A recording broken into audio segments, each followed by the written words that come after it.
અમુક ફિલ્મો જોઈએ ને એટલે આપણને એમ થાય, એટલે જોતા જોતા કે આ ફિલ્મ કેમ બનાવી હશે? આપણા મનોરંજન માટે? કારણ કે મનોરંજન તો એમાં છે નહીં. આપણને ડરાવવા માટે? એવું તો કંઈ છે નહીં એમાં.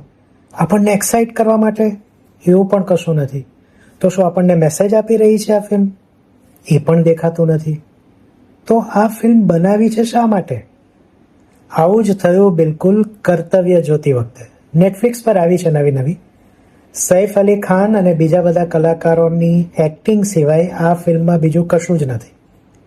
એક રીતના જુઓ તો એવો મેસેજ આપવામાં આવ્યો છે કે બહુમતી સમાજ છે એમાં જ જાતિના ભેદભાવ છે અને ત્યાં જ ઓનર કિલિંગ થાય છે. બસ આ સિવાય બીજું કશું નથી.